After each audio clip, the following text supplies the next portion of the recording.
They were mostly Texas and Alabama soldiers that gathered around there, if it matters. And, you know, again, just to put it bluntly, scenes of dreadful suffering is what it amounts to. And this was, you know, this was not unique to that one spot, but it happened all around us. Hey, and boys. any place they would find a little cover, pile of rocks, a stone wall. But like we said, especially at the farm buildings and whatnot, if possible. Are there any questions? Go ahead, right here in front of me. Why did they open the things on the side of the plaza? That's not a question for They're looking for something, yeah. Yeah, don't. That's not a question. Focus on a historical question. Yeah. Anything else? Did the soldiers hide in there? Did the soldiers hide in there? I'm sure at some point or another somebody did, yes. It would stand to reason. Did you get them from the rocks? Yeah, we dug them up. You guys weren't watching.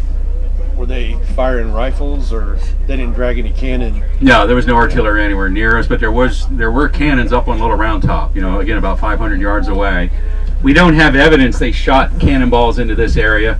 As a rule, they would only shoot at things they physically saw because they viewed just shooting blindly in the woods as a waste of ammo. But if they had real good evidence, you know, they would do it. I mean, it's not like it was a solid rule 100% of the time.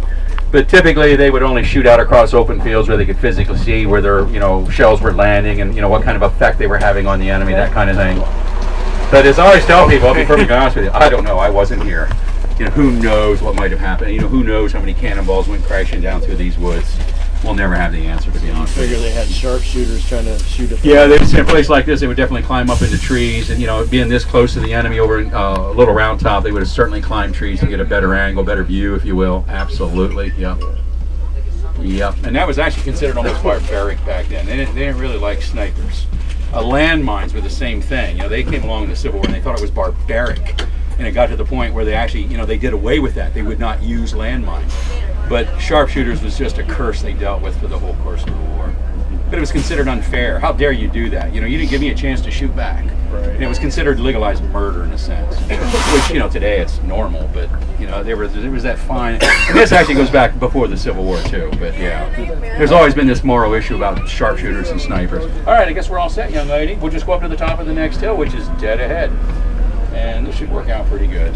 Oh, question, go ahead. I heard something about they used to make like trip mines out of like old cans, so when they went to loot them and they'd flip the bodies over, it'd blow up and kill them. I'm sorry, say that again. They'd make like trip mines out of like cans and stuff. They didn't do that in the Civil War. They didn't do that? No, okay. No. That would have been barbaric. That's more of a 20th century thing, more modern times.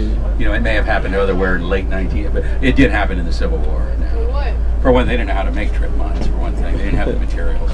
We were talking about trip mines and things like that. You know, like where you pick up a dead soldier and a bomb goes off and kills you, that kind of thing. That's more like Japanese World War II, to be honest with you. Korea, they did that in Vietnam. See, that's what's called a dirty way to kill people. That's what it is. Yeah. All right, now, folks, right here we're in the saddle between the two hills. You know what that means, don't you? Which hill's in front of us? The big one. Little Round Top. So which hill's behind us? The big one. Big Round Top. Look to your left. See the sky out there? See the sky because what's missing? The tree. So this is actually the beginning of the view we're going to enjoy, hopefully in just a moment. We're going to have to wait and see just how many buses are up here. But I'd like to get you all out and talk for a couple minutes. Now, Little Round Top, like we said, is truly the key to the battlefield, the commanding view, the way it overlooked the whole battlefield. And yet the Northern Army didn't appreciate this. And right before the Confederate attack, they abandoned the hill, critical oversight, but in a dramatic sequence of events, they're going to rush troops up here and they're going to save the day in just the nick of time. There's going to be a tremendous battle here at Little Round Top. The Confederates did attack the hill probably 5 times all told. Go ahead and pull off to the left up there, I guess in front of that mini, but just make it easy as possible on you. Just all the way up. That's beautiful, yeah. Now, the fact is, folks, we got what? 1, 2, 3, it looks like 4 or 5 groups up here, so we might have to fight for a place to stand. You ready to fix your bayonets? Yeah. No, that's all right. I was just teasing. We'll find a place to stand in a moment, folks, but I just want you to understand before we go up, all these attacks were made against the hill. Briefly, Confederates came within 100 yards of the crest. They almost took the hill nonetheless. In the end, though, additional troops reach the scene and drive them back down. You know, artillery does get right on the top of the hill. So with sunset, you know, creeping in, the Union Army's on top of the hill, and by default, they can proclaim victory. Did you have a question right here? Yeah, what are these castle-looking structures? They're monuments. We'll get to all that in a few more minutes. That's a good question. Yes, I want you all to understand that. With that said, everybody, one more reminder. Technically, when we step off this bus, we're stepping right out into traffic. So please come real close around the side in front of the coach. Just since it's here, we'll take the path right